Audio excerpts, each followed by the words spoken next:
This is the Brain, and you're listening to the Geekcast Radio Network. Yes!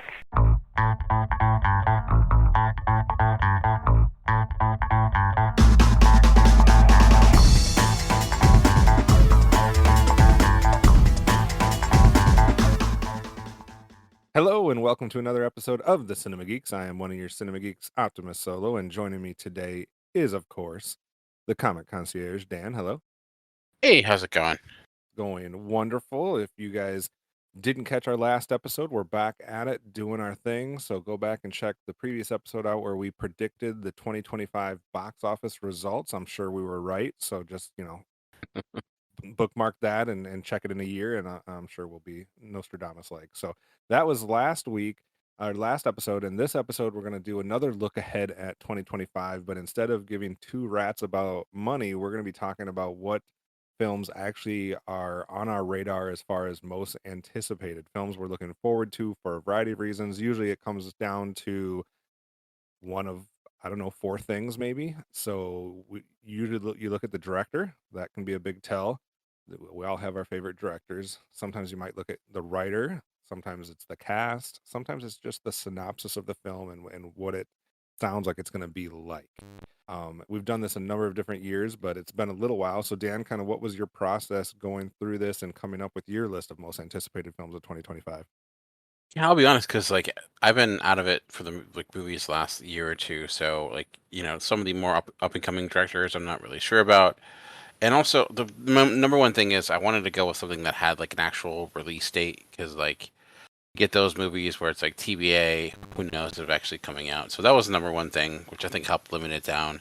And like you said, I looked at directors, actors, and then some premises of like what seemed interesting. So that's kind of the way I looked at it. And also, if I did franchises or something like that, or something that I'm interested in that I have connection towards, that was something I considered too.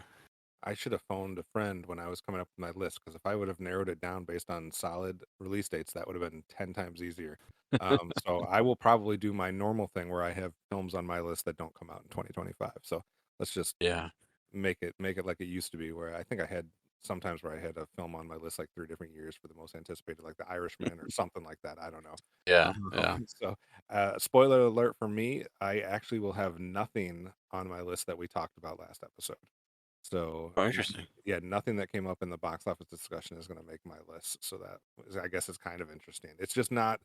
Um, I'm not saying I'm not interested in some of the main blockbuster films, or I won't be watching them and stuff like that. But it doesn't have the box office, like the blockbuster. I guess is what I meant to say. The blockbuster slate doesn't have like the typical ones that are like ones that I get like super excited about, I guess.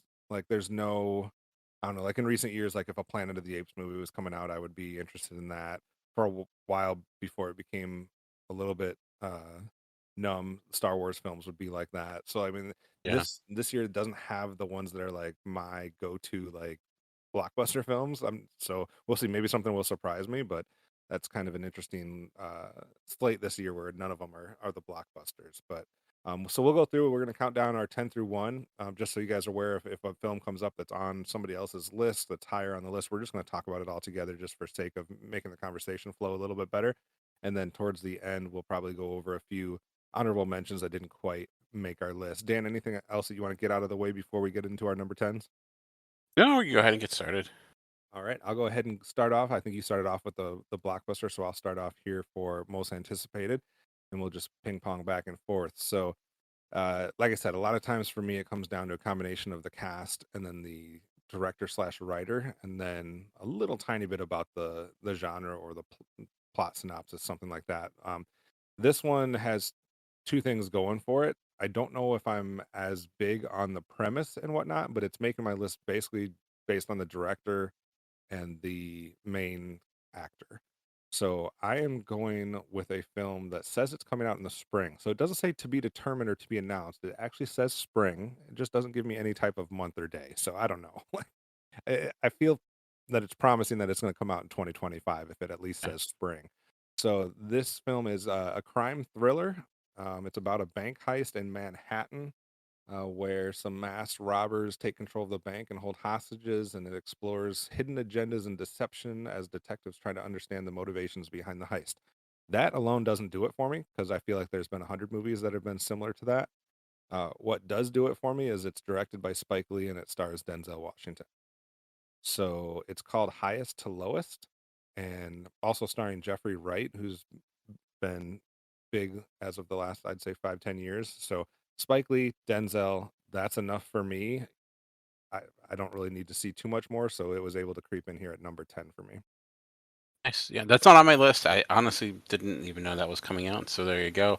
But I think thinking Spike Lee did what Inside Man, and that was a really great. Yeah, I don't know if you know if you can call that a heist movie, but it like kind of. So yeah, I would be interested to see him kind of go back to that again.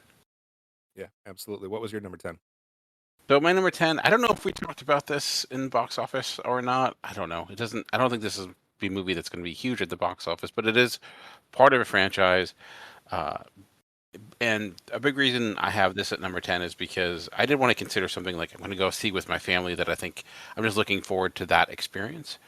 And there are a lot of movies we'll go see that I'm not super excited for, but I know my kids will like, so that'll be good. But this one I am excited to see, maybe even more than my kids, and that is Paddington in Peru, Paddington 3, which I know technically is a 2023 movie for like Europe and stuff like that.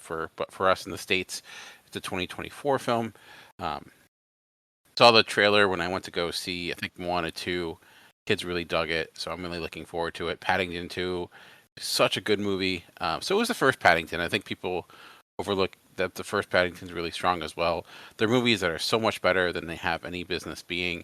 And, can that continue with Paddington 3? I don't know, but I think it will at least be one of those family films that, there's so few choices, like, really, really good family films anymore.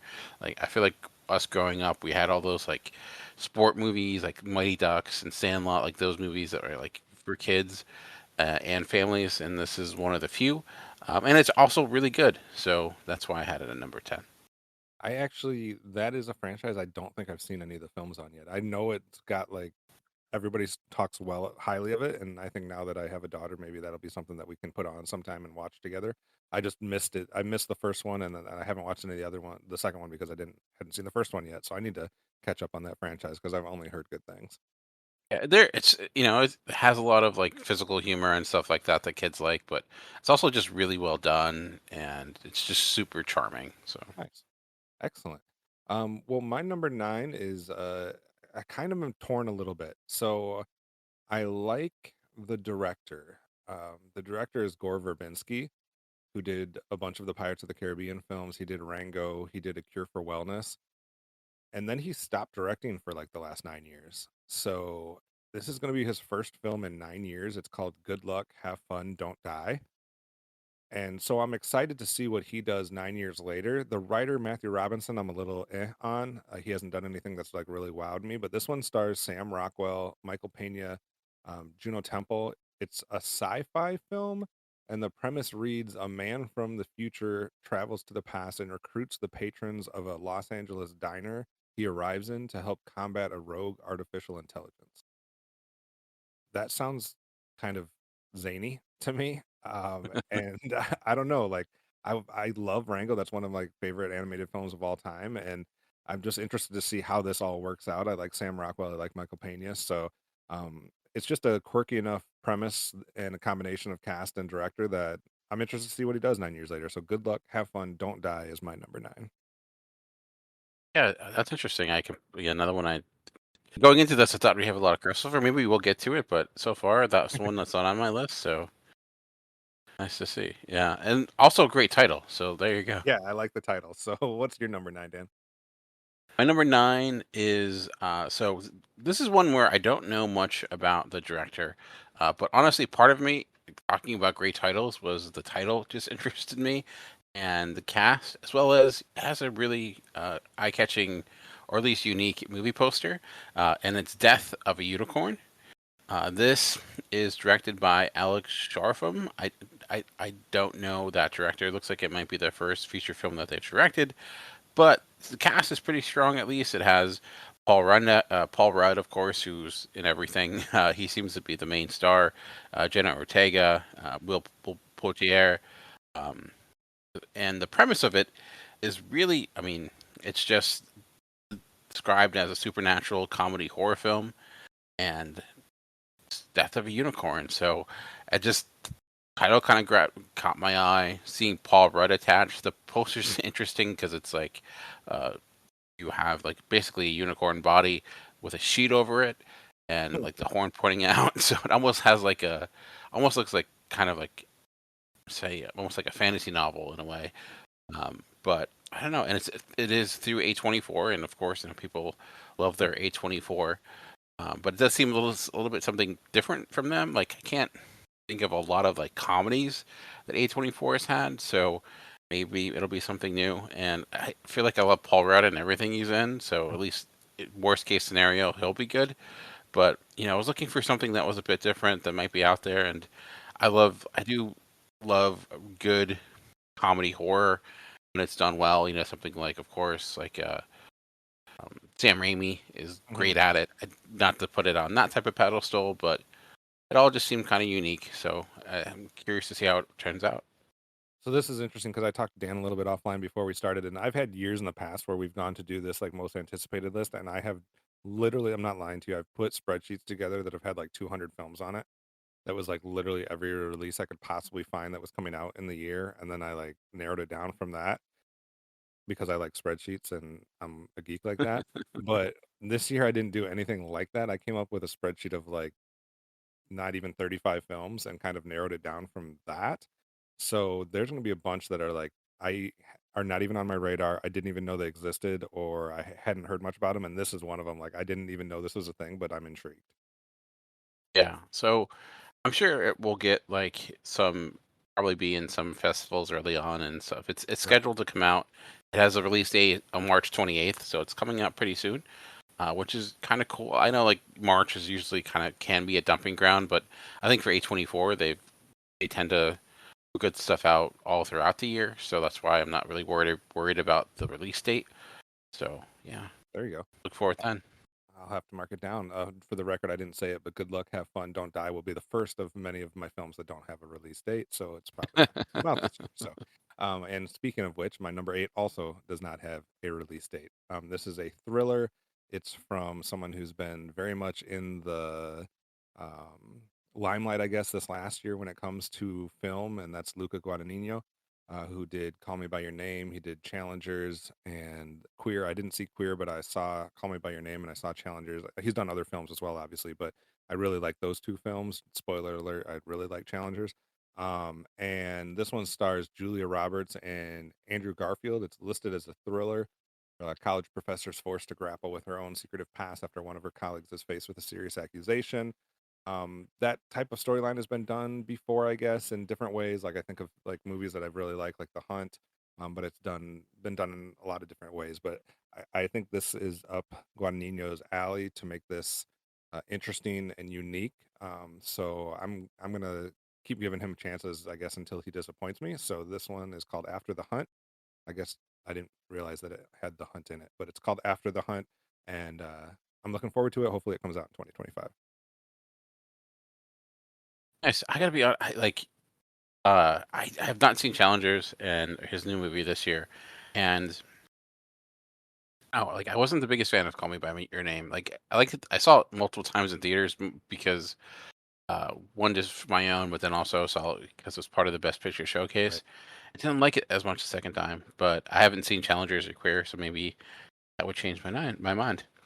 I'm just interested too. Um, I'm a big Julia Roberts fan, and I yeah, feel like sometimes she doesn't get as many. I mean, I know she gets lead roles, but it's like more few and far between. So anytime that she's got a lead role, I'm interested in what yeah, she's gonna do, and I like the pairing of her and Andrew Garfield. I don't know what the relationship's gonna be like, but I think that's interesting.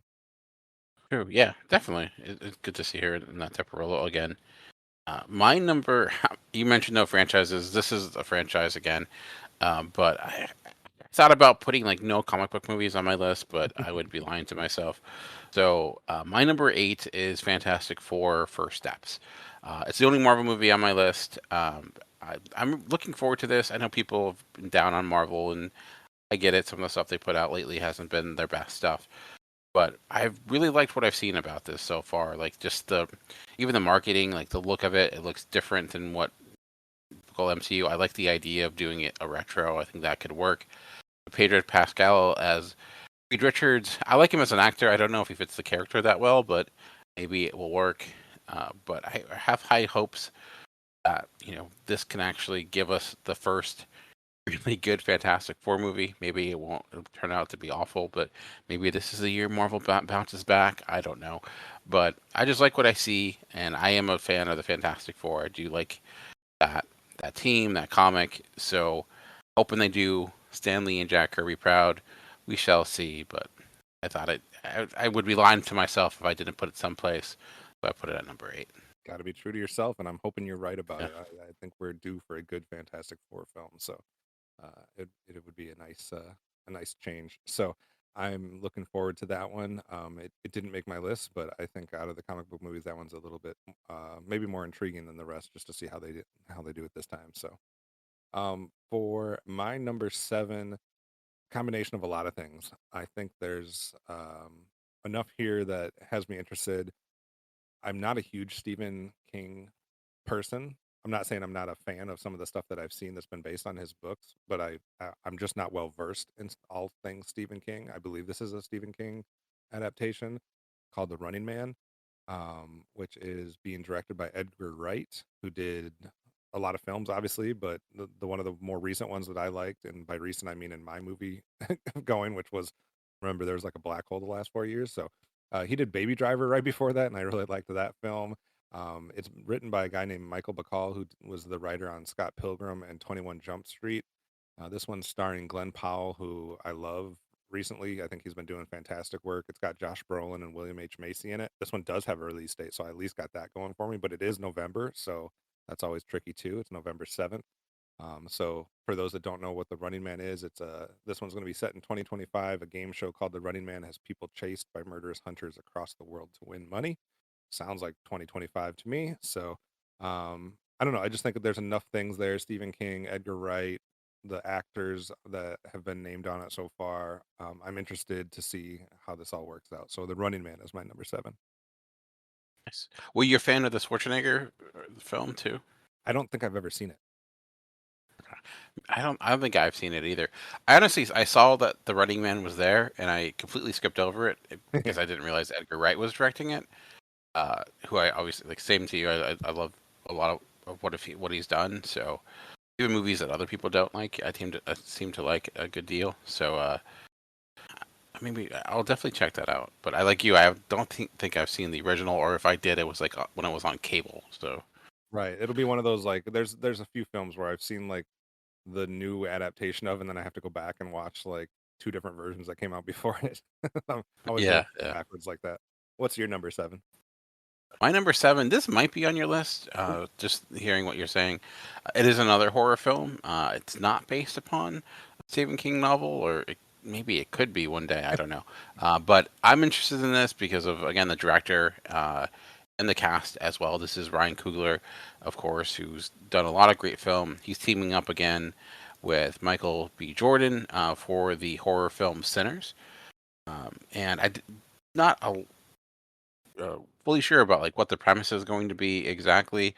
It seems like there is a lot of interest in this movie, in the sense of, like, of course, because of Ryan Coogler's background and his success in filmmaking.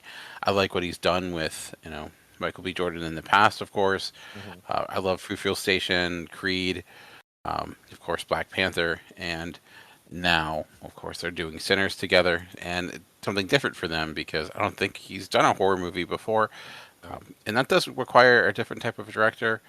This is set to be released in April as well, so I guess one of the good things is, like, a lot of my most anticipated films are coming out before June, so I guess we'll know. That's really good for us, Yeah. because those of us that can't go to the theater that much, like, that means that there's a chance we're actually going to have an opportunity to see it before the year's over. It might make its way to Exactly. streaming by that point. Exactly. And it's another thing too. It's like you never know if it's like, is this actually going to hit theaters, or is it, Right. streaming film? I'm pretty sure this is actually going to hit theaters. Although it doesn't have that. It has less than a $90 million budget, which is not that much compared to a lot of movies. But yeah, I'm a big fan of Ryan Coogler. Has a pretty. I saw as Jack O'Connell in it, who's another actor I Yeah. actually been impressed with. He's one of my favorite films over the last like 10 years. Start Up. He's great in that. Mhm. So uh, interested, really interested to see how this one turns out. I know this. If Amanda was on this record, I promise you this would be in her top five. It just it's something that's right up her alley. It is in my like just miss list, so it's like in my honorable mentions. Um, so it was in my top 20. It just didn't quite make it Nice. to the top 10. And that's only because like vampire things are not like up my alley. Not saying I Yeah. won't watch it, not saying I won't like it. I have liked films in that genre. It's just not something that like when I see it on paper excites me. But Ryan Coogler and Michael B. Jordan and Jack O'Connell and all that is all I'm all about that. So and what I've seen like in images and whatnot look cool. So like I'm all for it. And I like that it's coming out soon. So I like it. For we keep saying this and eventually we're gonna hit one. My number six may be on your list. I don't know. So I it's hard because he just keeps on coming out with films, it seems like every year, and it's hard for me to keep up. Like I was doing a real good job at one point, and then I don't think I've seen his last couple, just because, like I said, it's my movie going experience has been a black hole since COVID. But I'm going to the world of Wes Anderson and another movie that's to be determined. So probably come out in 2026. I think it's titled The Phoenician Scheme. I'm not 100% sure. He's teaming up with a writer that he's worked with before named Roman Coppola, who I don't know how many movies they've partnered up with, but I know for sure that they partnered up on Moonrise Kingdom. So, and that is one of my favorite Wes Anderson films. So this one obviously has all of the folks in it. So we got Del Toro, Michael Cera, Bill Murray, Riz Ahmed, Tom Hanks, Benedict Cumberbatch, Scarlett Johansson, William Dafoe, Bryan Cranston. I'm sure there's like 10 other people that are like Yeah. big names in there. The only thing I can find is that it says it's a dark espionage film about a strained father-daughter relationship in a family business. So I don't Interesting. know exactly how he tackles that and how that would translate in his style, but it's Wes Anderson, so I felt compelled to put him on my list. Yeah. I didn't include it just because it didn't have a release date and didn't have much Right. like not even like a poster or anything. So I just like I feel like this isn't coming out this year. So that's the Although only with reason I him, didn't like I include it. think he has like a quota to hit. He has to release a Yeah, film every year. So true. That's also true. So maybe, figure out a way. I do feel like I don't know, like maybe he makes movies quick or something like that. Or something. I don't know. So I guess I'm gonna have the franchise list because I'm going to another franchise, another comic book movie, the last comic book movie on my list, but it's based upon one of my favorite superheroes, probably second, came in Captain America or one and two, and that's the Superman film coming out this year. Uh, Superman's my favorite DC hero. I love the original Superman, Superman 2. I even like Superman Returns and elements of Man of Steel as well. But I love the trailer. I thought it was really good. I like the direction that they're going. I do have trust in James Gunn. He got me to watch a Peacemaker TV show. So I loved what he did with Guardians of the Galaxy. And part of me is just also that like how exactly they're making this new DC universe work. Like how is it going to actually? They're putting a lot into this movie. We see like a lot of different characters. Mr. Terrific. We're seeing Lex Luthor and like the Norm, but also like Green Lantern. So there's a lot going on. Hmm. Hopefully it's not too much. Hopefully it's not just not supposed to be an origin story. So that's good. I don't know. There's a lot of unknowns, but I'm hopeful and I like what I've seen so far. And I think we deserve a good Yes. Superman film again. I think having a movie that centers on hope and being able to be like an uplifting experience is think something we're going to need this year. Right. So hoping it falls through with that. So I like your comic book pick so far because it's like the redemption story. Like we're due for a good Fantastic Four film. We're due for a yeah, good Superman film. Like I like it all. So I'm looking forward to that one too. I'm just not like the biggest um not comic book. I'm not the biggest like Marvel DC person, so like a lot of those mm, wouldn't make my list. But I am very intrigued to see like how Gunn does it and like a good version of Superman. I think is can take us into a new chapter for some of the comic book stuff. So I like it. We had a conversation before about how we were going to handle crossovers that apparently wasn't necessary. But I really think this next one is going to be on your list. Like, if there's one that I had to pick on my 10, it's got to be this one. And if it's not, I don't know if we're going to have a single one that's crossing over. So we'll see. Um, I am a huge fan of this studio, and I am a huge fan of the director. And I the writer involved has also done pretty good work, even though I'm not as well versed or educated on him.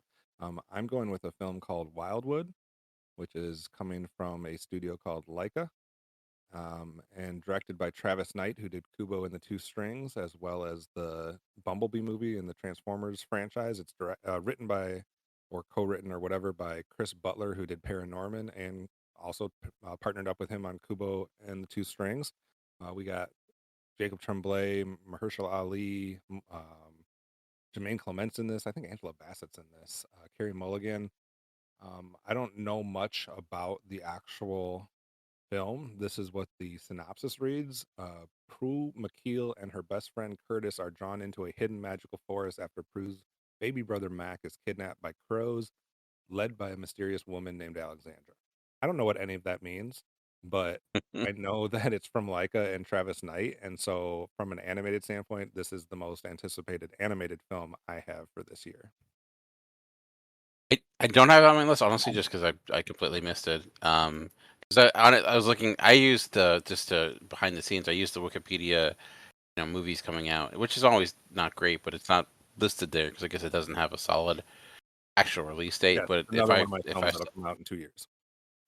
yeah, and I looked through a lot. I didn't see this mentioned at all, but yeah, if I did, it definitely wouldn't be in my top 10 because I like you, I loved I loved Kubo, so yeah, this could end up being great. So I really now I'm excited because it just gives me something else to be excited about. So Yeah, that's a good thing about doing these lists is like we both run into yeah. films that we hadn't heard of before. So I do like that. What's your number 5?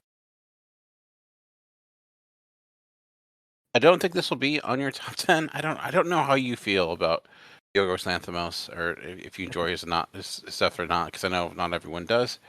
But he has a new film coming out this year. I'm probably gonna butcher this, but I guess it's Begonia.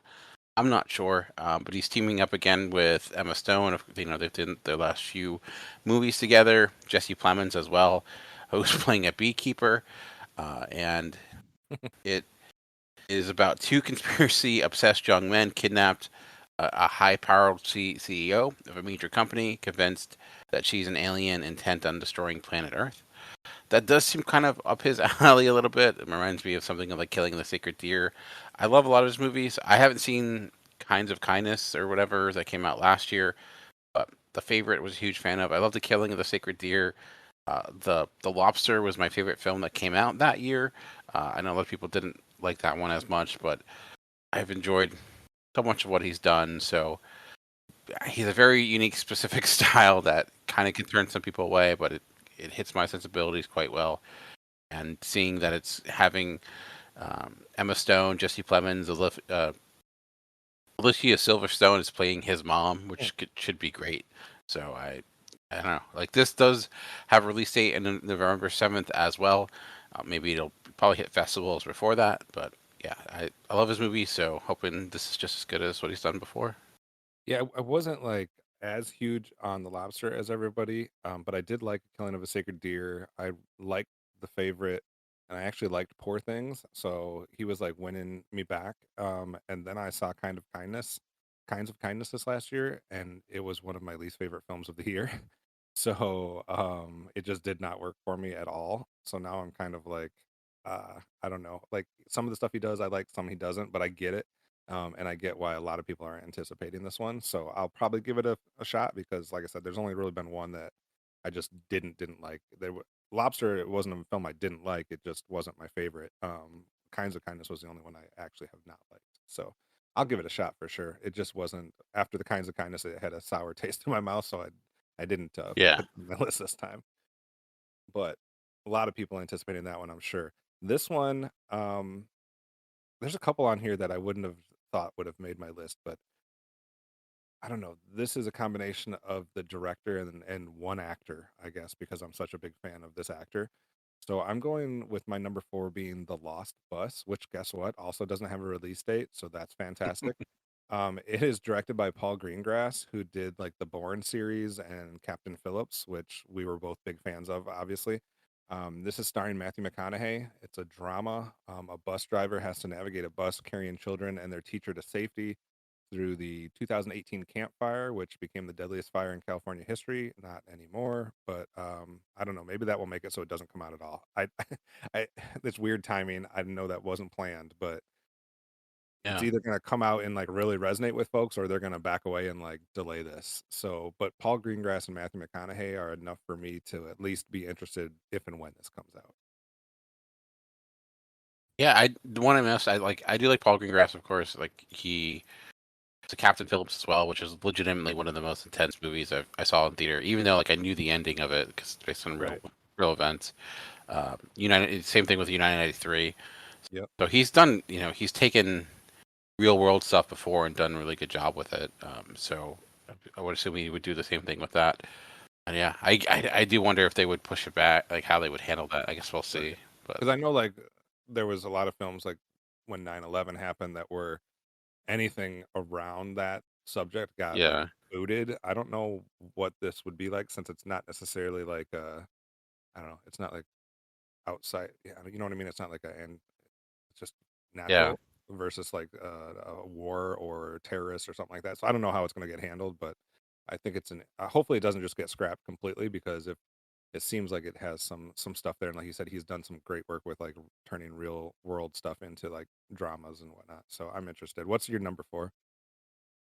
I'm gonna go to another franchise. I was a huge fan of what Dan Trachtenberg did with the Predator film that he did, Prey.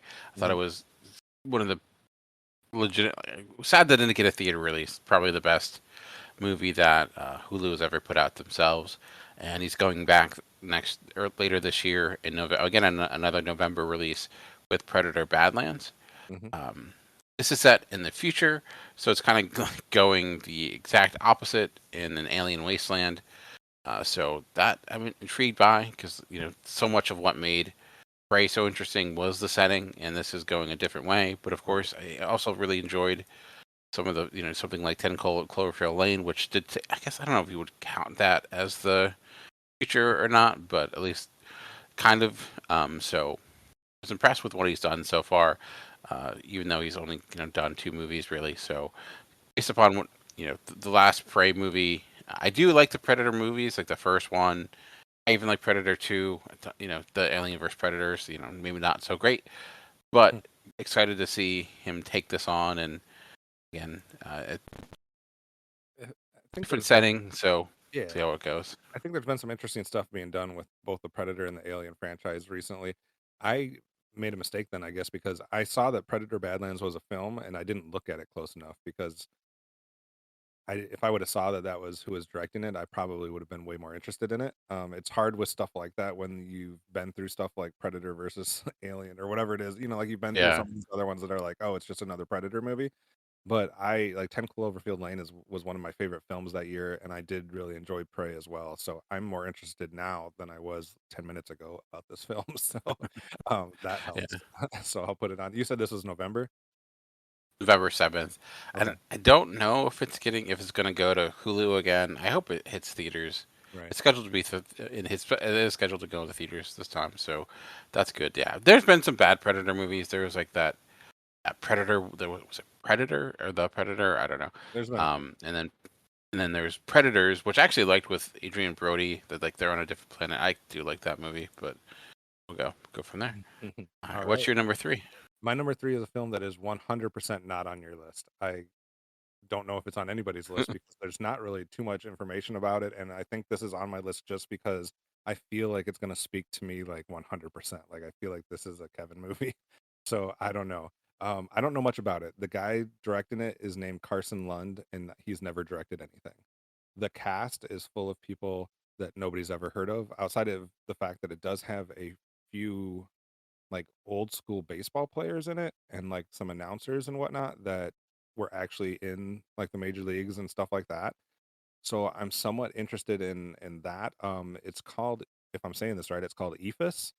So what this is there is a group of middle-aged men, all right, you got me, um, who are playing basically their last game of, I don't know if it's baseball or softball that they're playing. I'm going to say baseball just because I think it is, but it could be softball. Before the field slash park, whatever it's called that they're playing in, is going to get demolished. And it's not getting demolished by like some type of like company or corporation or like it's not like a money thing. So it's not going to do the typical thing that you would see where it's like, oh, like the big corporate greedy people are going to knock down this old field that everybody loves and we got to fight them. It's actually being torn down to put up a school. So it's not going that route at all. It's literally more of like these individuals like dealing with aging and dealing with the fact that it's like the end of a, I don't know if the end of an era might be a little grand, but like the end of this thing that they were using to enjoy each other and still live out their hobby or their some of their passions or whatnot. And I just feel like if it's done right, this could like really speak to me on like an emotional level, being the right age, being someone that probably already has played their last game of organized sports right before we moved to Florida, because I was playing softball every year, and I think that was probably the end of it when we moved. So I think it's just it could explore a lot of interesting concepts when it comes to aging and things of that nature. Granted, it's being done by someone that really has never done a movie, so I don't know if he's going to do it well or not. But I think it's something that's at least intriguing to me. It is in the dumping grounds that you mentioned earlier. It's coming out March 7th, so it does have a release date. I don't know if it's going to be straight to streaming or whatnot. I'm sure there's not a huge audience that's going to go to the theater for it, but I'm interested to see how this subject is handled and just kind of how it all works. So EFIS is a very unique and strange thing that I wouldn't have thought I was putting all the way up at number 3. Are they naming it after the pitch, the EFIS pitch? Is that where that's coming from? Maybe I can't find a whole lot of other information about it outside of a cast list. And when I went through the cast list, there was literally some people that were like major league pitchers back in the, I want to say 70s, Oh, wow. or so, maybe 80s, and then like a couple people like that. So I was like, oh, well, they're actually like getting some people that know about the game that are doing this that might even be like able to like translate this even better. So I don't know. I'm intrigued. Is it a documentary or is it actual like a movie? I think it's an actual movie, but again, I didn't do an extensive amount of research for this list, so I could be completely wrong. Or maybe it's a little bit of both. Yeah, Something what's your like next? So my next one, it has a release date. It doesn't have a title though. So I know Paul Thomas Anderson, similar to Yorgos Lanthimos, is not for everybody, but I don't love everything he's done. But when he hits, like he hits really hard for me. Like I really love The Master, There Will Be Blood, Punch Drunk Love, Boogie Nights. Really enjoyed those. I was Licorice Pizza. His last film I enjoyed. It wasn't my favorite. I know that was kind of controversial. Phantom Thread I wasn't a huge fan of, or Inherent Vice. So again, it's not like he's hit every time, but even when he hit misses, like his misses are at least interesting or like Mhm. at least out there, and he takes chances. So he has a new movie. There's no title right now. It's just the untitled Paul Thomas Anderson project or whatever it may be. So it's set to come out August 8th. So hoping soon it'll get a title. Um, Starring Leonardo DiCaprio, Sean Penn, uh, Benicio del Toro. So it has a pretty strong cast. Not much regarding like what it's about. Like there's not much regarding the synopsis or anything like that. Like what it's going to center on, which isn't too surprising. But again, I'm just going based upon Paul Thomas Anderson, and I don't think he's worked with DiCaprio before, so interested to see how they work out. Regina Hall is also in this as well, so really stacked cast and good director. Hopefully, it works out for This get was a good the movie. this was the only other one that I thought we might have a chance to have crossover. So we do, because this is my number 2. Oh, nice. And I think it's the Paul Thomas Anderson like rule that you have to come out with a film that doesn't have a title until the last second, because I feel like he I does this guess all so. the time. Yeah. So, and I'm like you, I'm a little bit mixed on him. Like there's some movies that he's done that I've loved. There's some that I've just been kind of like lukewarm on. I felt like just based off of again, there's not much out there, but like the little tiny pieces I could gather about this film, it seems to me like it's going in a direction that's more towards the Paul Thomas Anderson films I really like. So that made me feel confident enough to put it on here. And I did read something that, and I can't believe I'm saying this, but I did read something that this is actually going to have some sci-fi elements, Oh wow. which I don't think Paul Thomas Anderson's ever done, right? Not sci-fi. I mean, Magnolia had like fantasy elements, you Okay. could say. And I don't know But how much sci-fi it's going to be, but I did see that phrase that there was like sci-fi elements or sci-fi parts or part sci-fi, part something else. I don't know if that's real or not. I don't know if anybody actually knows what the movie's about or if people are just making stuff up. But like, I know he's been one of those people that have always been like, when people say like, name a director and a genre that you would like to see them do that they haven't done. Like, I feel like this was a combination that I've heard come up before. So I'm intrigued. I've also heard that the film was called. I heard a name, but I don't know if that was just like a placeholder or just like something else. Battle of something. Um, but I don't know if that's real or not. But it is Paul Thomas Anderson, and I'm willing to give him a chance, especially with DiCaprio, Penn, Del Toro. Like, I think that's enough for to have me intrigued. So this is my number two. So we finally did get our crossover. Before you go, I did forget that EFIS is a film because I remember I looked it up and it actually has already been released in 2024 in Cannes, I believe. And it does. The other thing that had me intrigued is that right now on Rotten Tomatoes, it only has 17 reviews, but it has a 100%. Um, so that was another thing that kind of Yes. had me going. And there's like an IndieWire review and a couple other things that um, I thought was enough to make me interested. So we're going to double up on the Paul Thomas Anderson film Love, and that takes us to your number two. Maybe we'll have a crossover here too. I'm not sure, but my number two, uh, I'm a big fan of Bong Joon-ho. Of course, he last did Parasite, which was won Best Picture. Also, really like Snowpiercer, Mother. I'm a huge fan of that film, as well as The Host. He's coming out with a new movie, Mickey 17. It's going to be starring Robert Pattinson. Mark Ruffalo is also in it. The premise does sound weird. It does sound like a Bong Joon-ho movie. It's about someone basically that wants to get off Earth, so they signed up to be an expendable, where basically this means your body gets copied, like multiplicity, and then after like they're done using them, they're supposed to be deleted. One of the copies ends up actually surviving the procedure, and then it goes into conflict with the most active copy. Basically, I don't know. You certainly see a lot of similar themes to something like Parasite. Probably going to go after the corporate culture and things of that nature. So, based upon his past record, he's not worked with he's worked with American actors before in like Snowpiercer, but I think this might be his first full English language film.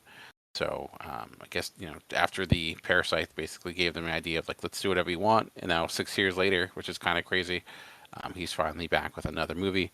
So considering that, I have it at my number two.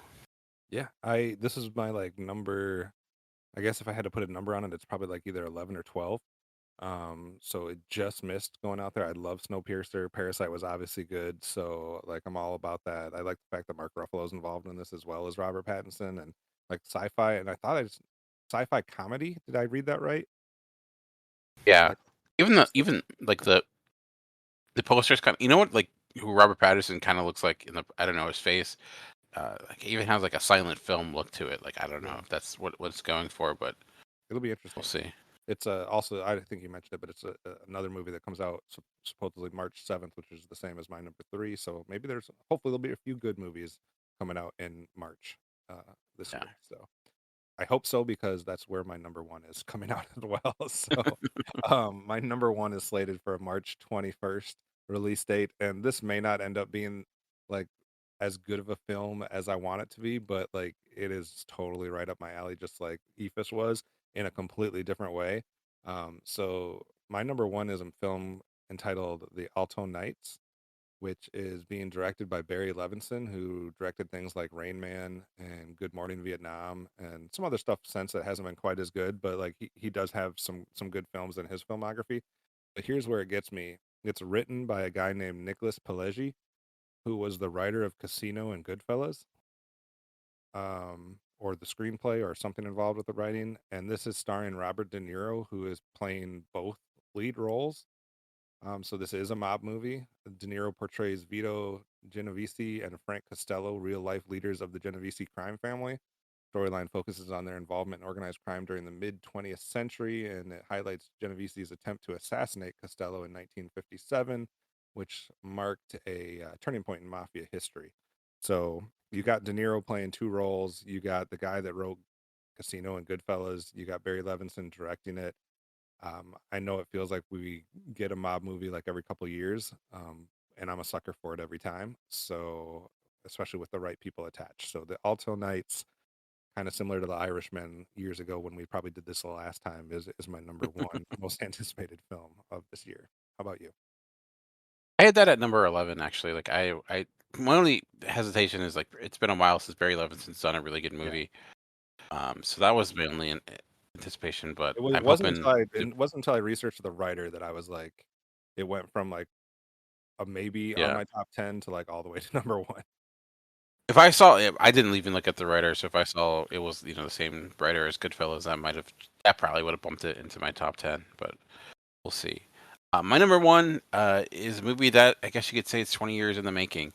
I love 28 Days Later. It's one of my all-time favorite horror films for a while until I lost this DVD. I would watch it every Halloween, and then unfortunately, like it hasn't been available streaming anywhere, but now that's changed. Really like 28 Weeks Later. Been waiting for a sequel forever. And I didn't know. Kind of gave up hope. I didn't think they were going to do one. I kind of like, okay, well, that's the end of that franchise. And then the trailer came out, and legitimately, I think it's one of my favorite trailers I've seen in years. I just love the approach. It feels like Danny Boyle is back at his game again. And because of how much I love the first film, in the second, and how great that trailer was. Like that is the movie I'm the most hyped for going into this. I like horror. I'm not like the biggest horror fan, but and I gotta know if they qualify that as zombies or not. I know there's that debate, but with all that, I just was super impressed with everything I've seen for this so far. And when I just thought about what movie I'm most looking forward to, the first thing that came to mind was 28 Years Later. It's not often you get one. It makes me feel old that we're even like close to that, because it's like, wait, it hasn't been 28 years, but it's been far closer than that than I like to realize. I remember seeing that when I was in high school in the theater, 23, and 23 years. It's pretty close. yeah, yeah, I was high school when the first one came out. Now I'm old, so yeah. With all that, that's why it's my number one. So I knew it probably wouldn't be on your list, but I had to show it some love because I'm really looking forward to it. Yeah, absolutely. And I guarantee this would probably be in Amanda's top 10 as well. I think it's going to be a good year for her. There's a lot of stuff that's right up her alley that's coming out. Did you know that this was also, again, being written by Alex Garland? Yes, I forgot to mention that. That's good. That's a good point to bring Yeah, up so too. he was the writer on 28 Days Later, and then he had uncredited writing for 28 Weeks Later, but now he's, I guess, getting credit this time for 28 Years Later. So thought that was interesting too. Danny Boyle and Alex Garland kind of teaming up, and I don't think you mentioned the cast, but Killian Murphy and Jack O'Connell, Ray Fiennes, Aaron Taylor Johnson. Yeah. Maybe you did, and I missed it, but No, I didn't mention them. No. so I think it's got a lot going for it, and apparently there's going to be another one next year too that's already filming. So they're not waiting Really? 23 years for the next one. It says 28 under Alex Garland's Wikipedia. It says 28 years later in 2025, and then in 2026 it says 28 years later, The Bone Temple. Hmm. I don't know I what. don't know how I feel about that. So I don't know, but either way, that doesn't take away from this one that's coming out this year, because I think that's the natural progression with 28 days, 28 weeks, now 28 years. So I totally get it. Any honorable mentions that we want to discuss that hasn't come up on anybody's list so far that you want to start with? There's the Maggie Gyllenhaal is doing The Bride, movie based upon Frankenstein, which I thought looked interesting. There's a movie called Legend of Ochi, which is like Yes. yeah, that looked kind of interesting. What's interesting about that one is that they're doing a whole bunch of different styles of like visuals. Like there's, I think the main character is actually being performed by like 7 different people, like almost Oh, like really? like puppet Muppet type deal, or like a practical effects. But it seems like they're also doing like it's not just CG with the effects. It sounds like they're incorporating a number of different things, which I think is going to be very interesting for that one. We mentioned it last with the box office, but I do like the Mission Impossible film, so I'm looking forward to Quantum Reckoning. The Electric State, which is done by the Russo brothers, that's a Netflix film, so anything that goes on Netflix, I'm always a little hesitant on. But they've had some good movies, so maybe it will work out. But anything that you didn't talk about that you were interested in? First, I got to give a couple shout outs to some films that I know my wife would be interested in. So you mentioned Bride with Maggie Gyllenhaal, but there's also, again, it's to be determined, so maybe it won't happen. But Guillermo del Toro is also doing a Frankenstein movie with Oscar Isaac and Christoph Waltz. Um, so that sounds intriguing, especially for the types of films that she likes, as well as, like you said, with the 28 Years Later. And there's a lot of good horror stuff coming out. Yeah. Um, Horror, supernatural, that type of stuff. So I, just out of guilty pleasure, I guess, I put The Smashing Machine on my honorable mentions, which is being directed by Benny Safdie, one of the Safdie brothers, just starring The Rock as an MMA uh, person. I don't know much else about it besides it's The Rock and Emily Blunt in a movie about an MMA person. So I'm like, whatever, I'll watch it.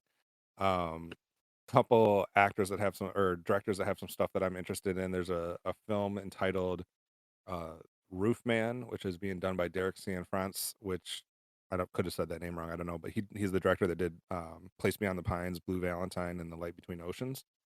And it has Peter Dinklage, Kirsten Dunst, Channing Tatum, Juno Temple, Ben Mendelsohn. So I think that's interesting.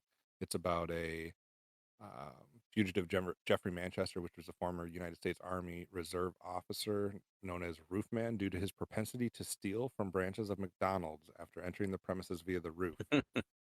That just sounds crazy to me. So like I'm I'm all about that. There's another baseball film. Apparently, it's the year of the baseball films for me, or sports films, because there's a film called. It actually has nothing to do with baseball, I don't think, but it's called Caught Stealing, and it's being directed by Darren Aronofsky, who did good on his last sports film, right? The Wrestler. I haven't liked all of his stuff, but this one's I don't know. It's got an interesting premise. It's a former baseball player that finds himself immersed in the crime world in New York in 1990. Um, I don't know. It's got Austin Butler, Zoe Kravitz, Liv Schreiber, Vincent D'Onofrio, Matt Smith. So that one's kind of interested. I also had Legend of Ochi on mine. There's a Steven Soderbergh film called Black Bag with Pierce Brosnan and Kate Blanchett, which is a spy drama. So that one sounded interesting. Alex Garland has another film coming out called Warfare. It just seemed like it was a little too real for me to put on my top 10, but I was at least interested in it. And then I am interested to see what they do with the ballerina film, the John Wick spinoff with Anna de Armas on June 6th. Trey Parker has another film, or has a film coming out, a Kendrick Lamar Trey Parker film. I just don't know anything about it, so I couldn't put it on my list, I guess. And then I can't find anything to substantiate that this is a film, but I read somewhere that there's a film called Heads or Tails that stars John C. Riley playing Buffalo Bill. And that just on itself is somewhat interesting to me. And then the last one I'll mention is a untitled Catherine Bigelow film that is apparently starring Idris Elba, Rebecca Ferguson, and also has Jason Clarke in it. So she usually does good Nice. work. So we'll see what that actually is. It may not come out this year. It doesn't even have a title. So those were some of the ones that I was Yeah. interested in. There's also going to be a new Tron movie this year. Yes. I don't know how you feel about Tron. I Mixed wasn't. bag. I don't. Yeah, same with me. And I am cautiously optimistic. I don't think it'll be any good, but Happy Gilmore 2. I'll probably watch it, just for nostalgia's sake. But I don't. You'll I be don't watching think. that in the same way that I watched the reboot of I Know What You Did Last Summer. That's coming Yeah, out this year. yeah. I I I can't think of the last time like Adam Sandler did a comedy that I was like that Adam Sandler comedy that I actually liked. It Right. feels like so. We'll see. Yeah, we'll see. Yeah. So I'd love to hear what everybody else is anticipating. If you have some films that are at the top of your list that we didn't mention, or we probably didn't know they existed or are coming out, feel free to comment on the website posts or get in touch with us via all the different social media channels. Dan, how can someone reach out to you on social media? I'm Comic Concierge on like everything. Facebook. I did I don't even know if TikTok's going to exist by the time this comes out, but if Right. it does, I'll be there. But I'm also on Instagram, and hopefully with TikTok potentially going away, I think I might try to shift more focus to YouTube and like more long form comment, but that's way down the line. So, but yeah, I'm Comic Concierge everywhere, Threads, Blue Sky, all that stuff. It's tough when the government doesn't know the difference between China and Singapore. But Uh, anyways, you can find me at Optimus Solo on most of those things, or you can search out the Cinema Geeks, and we have stuff on Facebook and the platform formerly known as Twitter and a couple other things. So feel free to reach out to us and let us know what you're anticipating. After this episode, we're going to get into a new series. So you're going to hear us going through a 10 film retrospective of the legendary Alfred Hitchcock. So we look forward to that. We're going to start with the 39 steps in next episode, and then we have 9 other Hitchcock films that we'll be exploring. So if you're a Hitchcock a fan, or maybe it's a blind spot, this may be a good chance for you to watch some of them for the first time. We hope that you'll take that journey with us. Until then, this has been Optimus Solo and the Comic Concierge. Tune in next time for another chance to listen to more Cinema Geeks.